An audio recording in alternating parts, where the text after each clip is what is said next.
Singapore economists have raised their full-year inflation forecast, according to a quarterly survey by the central bank.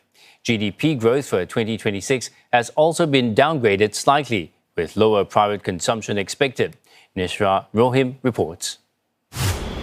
In the first Monetary Authority of Singapore's professional forecaster survey after the Iran war began, economists had raised inflation projections for this year.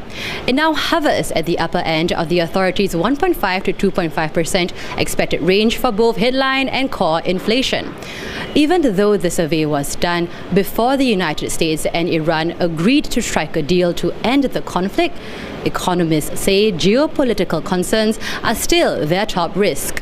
So I think inflation forecasts have basically been raised to reflect this reality. Even as the Strait of Hormuz is expected to reopen if US and Iran signs their interim peace deal as planned this Friday, it will take some time, possibly months, for flows of critical inputs from the Middle East, including oil and gas, to return to pre-war levels and for inflation to normalize lower gradually. As for Singapore's economy, it's expected to expand by 3.5% this year, slightly lower than the previous forecast of 3.6%.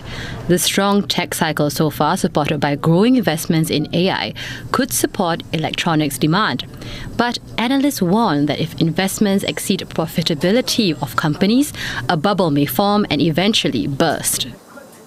That would lead to quite a consequential downside risk for a lot of economies that have been riding high on this AI tailwind cycle. So those include, of course, not just Singapore, in Southeast Asia, towards Malaysia. Trade tensions are now also rearing their head, a potential 12.5% tariff on imports to the US, after its trade office alleged that Singapore failed to enforce bans on goods produced with forced labour.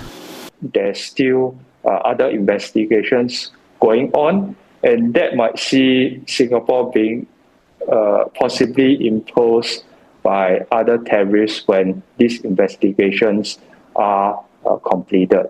So we still have to be mindful of any re-escalation of geopolitical tensions, as these are also some of the unexpected risks that have popped up over the past 2 years.